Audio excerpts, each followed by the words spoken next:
Assalamualaikum warahmatullahi wabarakatuh. Hai teman-teman, selamat pagi. Gimana nih kabarnya? Insya Allah sehat selalu ya.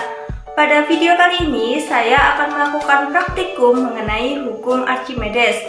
Hukum Archimedes ini kita pelajari di kelas 8 SMP. Namun sebelum itu saya mau perkenalan diri terlebih dahulu.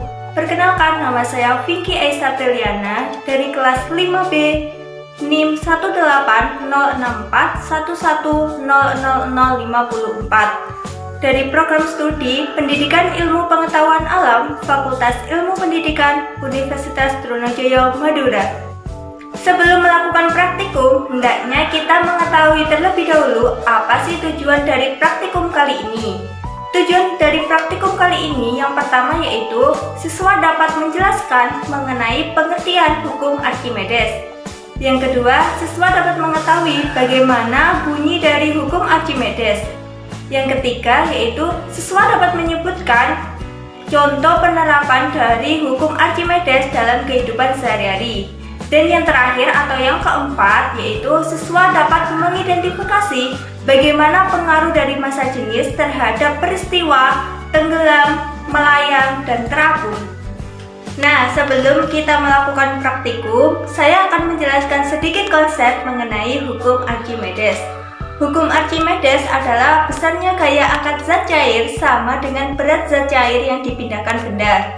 Adapun bunyi dari hukum Archimedes sendiri yaitu jika suatu benda dicelupkan ke dalam suatu zat cair, maka benda itu akan mendapatkan tekanan ke atas yang sama besarnya dengan beratnya zat cair yang didesak oleh benda tersebut. Adapun rumus persamaan hukum Archimedes yaitu Fa sama dengan Rho dikali V dikali G. Adapun Fa merupakan gaya angkat ke atas pada benda, Rho merupakan massa jenis zat cairnya, V merupakan volume benda yang tercelup, G merupakan percepatan gravitasi bumi. Adapun contoh penerapan dari hukum Archimedes dalam kehidupan sehari-hari yaitu bisa kita temukan pada balon udara, hidrometer, kapal selam, kapal laut, atau pada jembatan poton.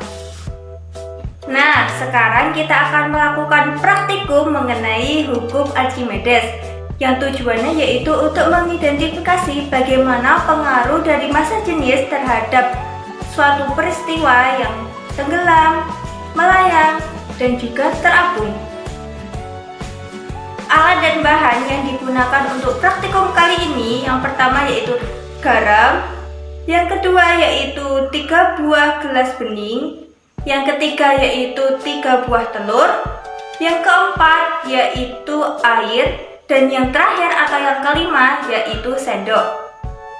Sekarang kita mulai praktikumnya. Di sini sudah tersedia air, 3 gelas, sendok, garam, dan juga 3 telur. Yang pertama yaitu masukkan air pada ketiga gelas kurang lebih sebanyak 150 ml.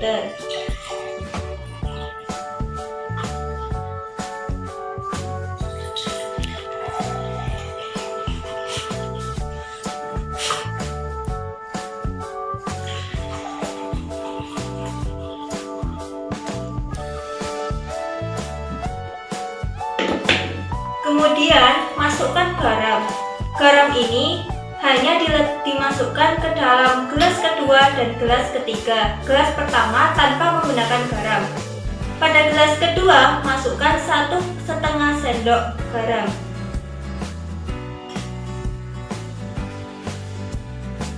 Kemudian aduk hingga merata.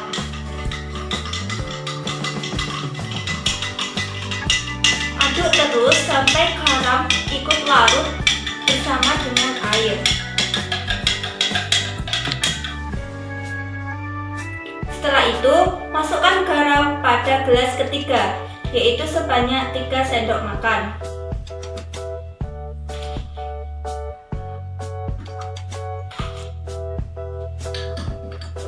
Aduk hingga merata sampai garam larut dengan air.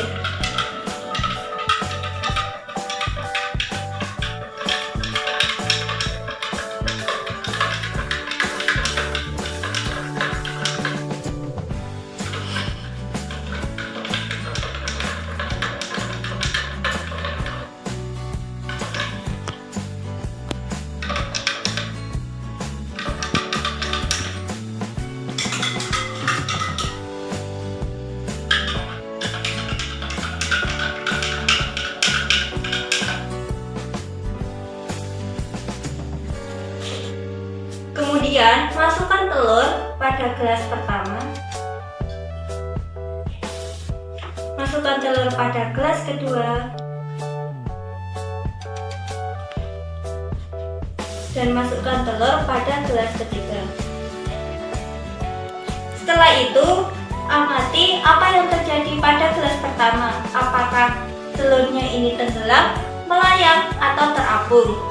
Pada gelas kedua juga seperti itu. Amati apa yang terjadi pada telur tersebut. Begitu juga pada gelas ketiga. Amati pada telur tersebut apakah melayang, terapung, atau tenggelam. Setelah kita tunggu beberapa menit, inilah yang terjadi pada ketiga telur tersebut. Pada gelas pertama, telur tenggelam. Hal ini dapat terjadi karena massa jenis telur lebih besar daripada massa jenis air. Pada gelas kedua, telur melayang. Hal ini dapat terjadi karena massa jenis telur sama dengan massa jenis air. Pada gelas ketiga, telur terapung. Hal ini dapat terjadi karena massa jenis telur lebih kecil daripada massa jenis air. Garam di sini yaitu berfungsi untuk memperbesar massa jenis air. Kesimpulan yang dapat kita ambil dari praktikum hukum Archimedes ini yang pertama yaitu hukum Archimedes merupakan gaya angkat benda berbanding lurus dengan hasil massa jenis dikalikan volume dan dikalikan dengan gravitasi bumi. Yang kedua, benda akan tenggelam jika massa jenis telur tersebut lebih besar daripada massa jenis airnya. Benda akan melayang jika massa jenis telur sama dengan massa jenis air. Kemudian benda akan terapung jika massa jenis telur lebih kecil daripada massa jenis air. Dan yang ketiga yaitu garam berfungsi untuk memperbesar massa jenis air. Sehingga semakin banyak garam yang dilarutkan ke dalam air, maka semakin besar pula massa jenis airnya. Semoga bisa bermanfaat untuk kita semua. Wassalamualaikum warahmatullahi wabarakatuh.